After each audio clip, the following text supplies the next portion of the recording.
오늘의 10분 말씀. 신명기 17장 14절로 20절입니다. 모세는 약속의 땅의 삶을 기준으로 사람들을, 리더들을 세워갑니다. 전장에서는 재판관을 세웁니다. 그리고 재판관에게 가장 중요시 여기는 마음의 자세는 공의였습니다. 그리고 오늘 본문 왕에게 요구되는 자세는 순종입니다. 그리고 왕에 대한 자격과 금기사항, 의무사항을 나누십니다. 재판관은 반드시 세워야 하는 자리입니다. 하지만 왕은 아닙니다. 왕은 어찌 보면 선택사항입니다. 그래서 오늘 본문은 왕을 세워야 하거든이라 말하고 있습니다. 하나님이 세우시는 왕은 인간의 야망이나 욕망을 채우는 자리가 아니라 하나님의 뜻을 찾는 자입니다. 그래서 하나님이 말씀하신 왕은 권력의 자리가 아니라 역할의 자리가 됩니다. 오늘 본문 왕의 자격, 금기, 의무를 통해 이스라엘 왕권 시대에 세워진 왕들을 살펴볼 수 있습니다. 그러면 누가 선한 왕인지 누가 악한 왕인지 확인할 수 있습니다. 그리고 오늘 본문은 온전한 왕 대신 예수님을 드러내기 위한 그림자 본문이기도 합니다.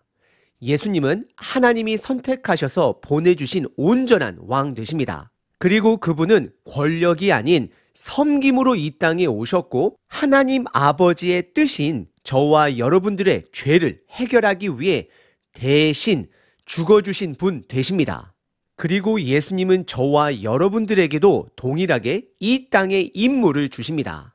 베드로전서 2장 9절에 보시면 저와 여러분들을 하나님이 택하셨다라고 말씀하시고 왕같은 제사장이다, 거룩한 나라다, 너희들은 내 것이 된 백성이다 라고 말씀하시며 이 어둠의 땅에 빛 대신 복음의 일을 드러내기 위한 임무가 있다 말씀하십니다. 오늘 하루 하나님의 뜻을 세우는 왕과 같은 삶을 사시길 바랍니다.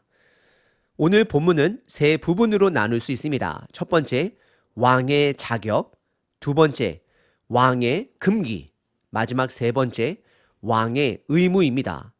첫 번째 부분은 왕의 자격입니다. 총 두 가지 자격을 제시합니다. 14절, 15절입니다.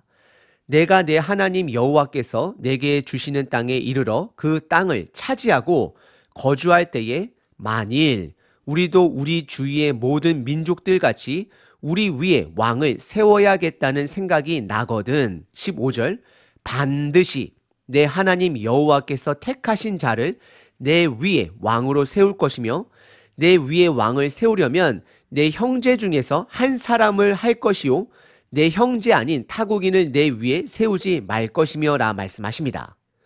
우선 14절에 상황을 설명합니다. 약속의 땅에 들어가거든 너희들이 주위 나라들처럼 그들 위에 왕을 세워야겠다 생각이 나거든 이라 시작을 합니다. 이스라엘 백성들에게 있어서 인간 왕은 필수적으로 필요한 것이 아니라 어찌 보면 선택사항입니다. 왜냐하면 이들에게는 이미 왕 대신 여호와 하나님이 함께 하시기 때문입니다. 하나님은 이스라엘 백성이 다른 민족들처럼 왕을 찾을 것을 미리 아시고 교육시킵니다. 세상의 구조는 사람에게 희망을 겁니다. 사람에게 소망을 찾으려 합니다. 하지만 진정한 소망은 여호와 하나님 한 분 되십니다. 그분의 말씀을 품는 공동체에 소망이 있습니다.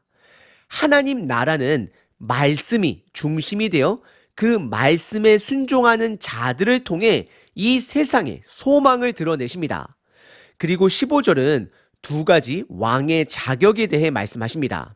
첫 번째는 여호와 하나님께서 택하신 자라야만 합니다. 스스로 왕이 되는 자는 이미 스스로 왕의 자격을 박탈한 자가 되는 것입니다. 우리는 여기서 잠시 이스라엘의 첫 번째 왕인 사울과 두 번째 왕 다윗 왕을 비교해 볼 수 있습니다. 이스라엘 백성이 왕을 원하자 하나님은 사울을 왕으로 선택합니다. 그리고 하나님은 사무엘 선지자를 통하여 그에게 최소 3번 이상 왕이 될 것을 알려주고 격려해 줍니다. 하지만 왕으로 선택되는 그 자리에서 그는 숨게 됩니다. 이것은 겸손이 아닙니다. 불순종입니다. 하지만 다윗과 비교해 보면 다윗은 어려서부터 본인이 왕이 될 것을 사무엘의 기름 부음 사건을 통해 미리 알고 있었지만 한 번도 스스로 왕이 되려고 나서본 적이 없는 자가 됩니다.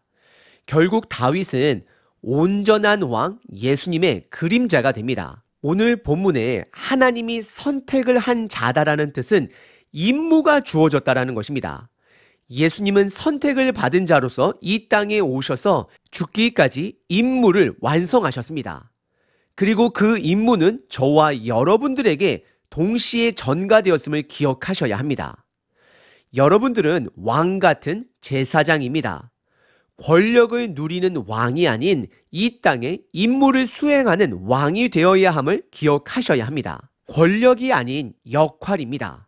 그리고 두 번째 자격은 이스라엘 형제 중에 한 사람으로 해야 한다 말씀하십니다. 타국인을 왕으로 세울 수 없다 말씀하십니다.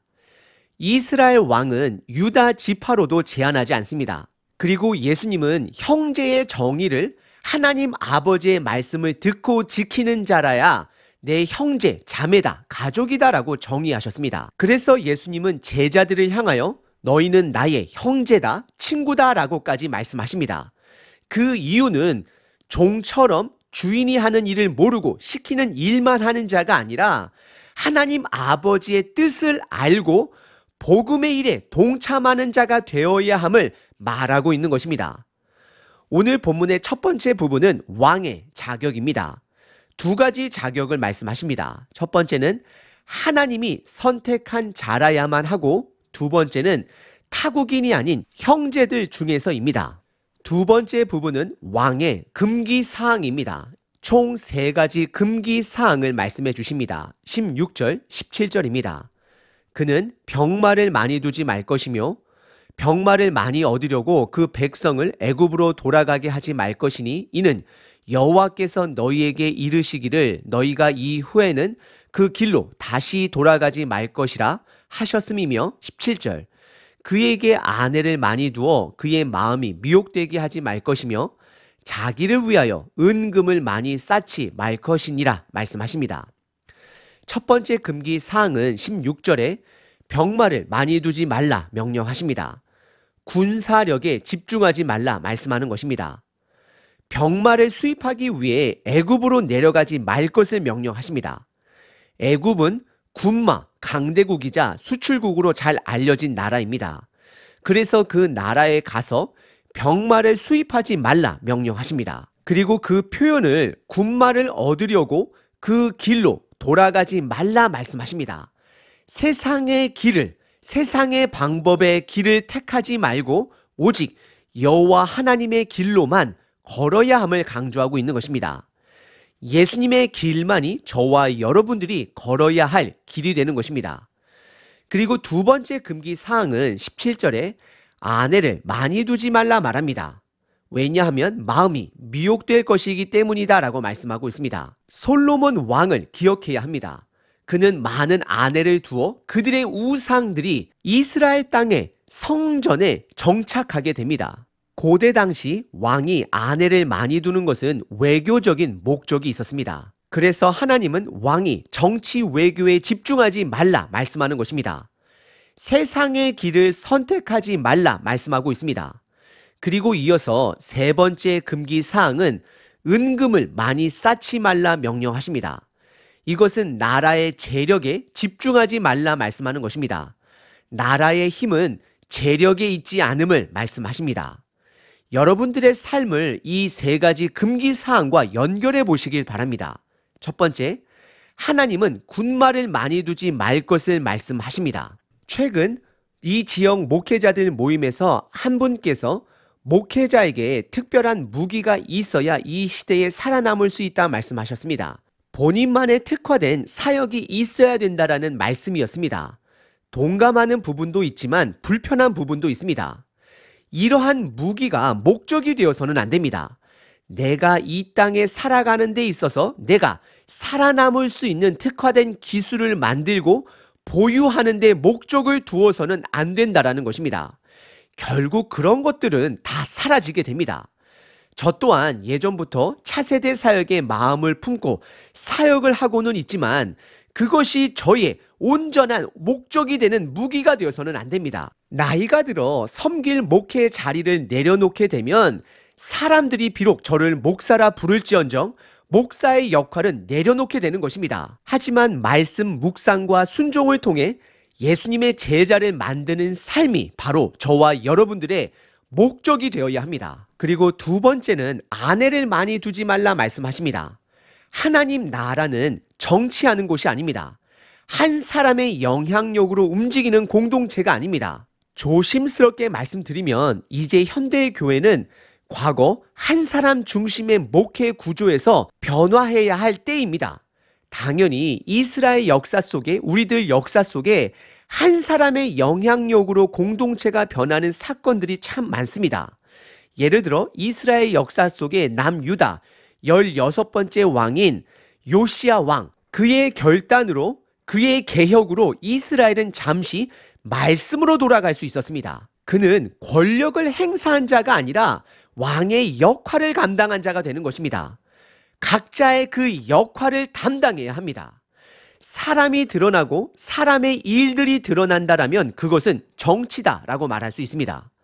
우리 각자가 서로의 역할에 겸손하게 충실할 때에 비로소 사람이 아닌 하나님의 영광만이, 하나님의 일만이 드러나게 될 것입니다. 저와 여러분들의 가정도 마찬가지입니다. 가정 안에서도 자녀의 역할이 있고 어머니의 역할, 아버지의 역할이 있습니다. 각자가 말씀 안에서 그 역할을 감당해야 합니다. 그리고 마지막 세 번째는 우리 삶의 목적은 재물이 아닙니다. 재물은 수단일 뿐입니다. 결국 다 사라집니다. 청지기 정신을 기억하셔야 합니다. 혹시 우리 자녀들이 돈에만, 물질에만 집중한다라면 부모의 삶이 투영되어서 그럴 수도 있습니다. 우리 어른된 부모 세대들의 모습을 돌아보셔야 합니다. 오늘 본문의 두 번째 부분은 하나님은 세 가지 왕의 금기사항을 알려주십니다. 첫 번째는 군사력, 두 번째는 정치, 세 번째는 재력을 제한하십니다. 마지막 세 번째 부분은 왕의 의무입니다. 단 한 가지 의무만을 말씀하십니다. 분명 많은 의무가 있음에도 불구하고 하나님은 한 가지 의무에만 집중하십니다. 말씀 공부입니다. 18절서부터 20절입니다. 그가 왕위에 오르거든 이 율법서의 등사본을 레위 사람 제사장 앞에서 책에 기록하여 19절 평생에 자기 옆에 두어 읽어 그의 하나님 여호와 경외하기를 배우며 이 율법의 모든 말과 이 규례를 지켜 행할 것이라. 20절 그리하면 그의 마음이 그의 형제 위에 교만하지 아니하고 이 명령에서 떠나 좌로나 우로나 치우치지 아니하리니 이스라엘 중에서 그와 그의 자손이 왕위에 있는 날이 장구하리라 말씀하십니다. 18절에 한 사람이 왕에 오르거든 율법서의 등사본을 가지고 공부하며 순종하라 명령합니다. 율법서는 모세가 기록한 이 5가지 책을 말하는 것이고 등사본이라고 말하는 것은 율법서들을 필사한 사본으로 보시면 됩니다.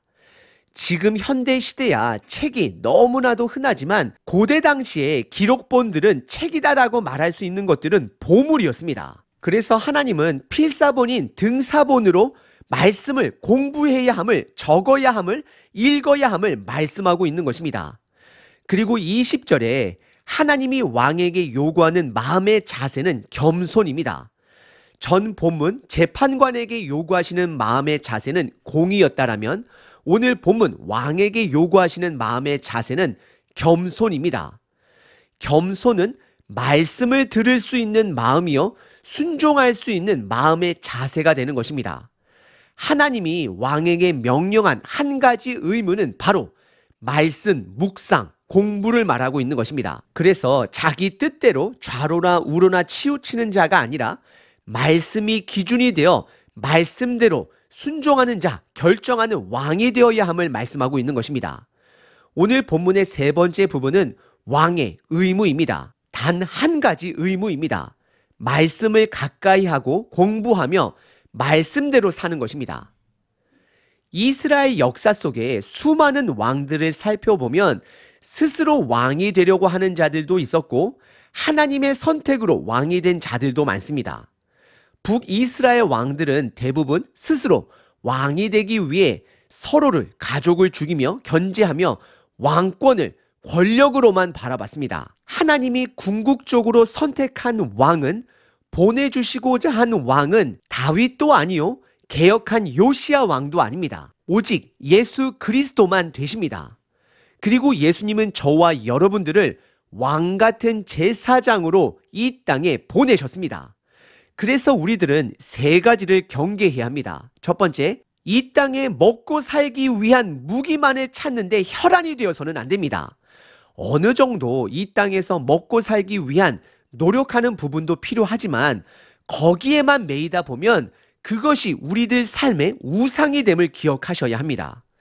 두 번째는 우리의 삶은 정치가 되어서는 안 됩니다. 특정한 사람을 쫓거나 아니면 나를 드러내거나 사람이 드러나서는 안 됩니다. 주님 안에서 우리들 각자의 역할에 충실함으로 하나님의 일만이 드러나야 합니다. 그리고 세 번째는 물질이 우리 삶의 목적이 되어서는 안 됩니다. 물질은 수단입니다. 방법입니다. 과정입니다. 방법이 목적이 되면 결국 허무한 삶, 생명이 없는 삶, 죽음의 삶을 맞이하게 될 것입니다. 왜냐하면 생명이 없는 물질은 생명을 주지 못하기 때문입니다. 결국 우리들이 집중해야 하는 것은 생명을 주는 생명인 말씀을 가까이 하고 말씀을 먹는 삶이 되는 것입니다. 여러분들은 하나님이 택하신 자들입니다. 왕과 같은 제사장들입니다. 각자의 역할에 충실하심으로 좋으신 하나님의 일만을 드러내시는 저와 여러분 되시길 바랍니다. 365일 기도문입니다. 히브리서 13장 6절부터 8절입니다. 주는 나를 돕는 이시니 내가 무서워하지 아니하겠노라. 사람이 내게 어찌하리요?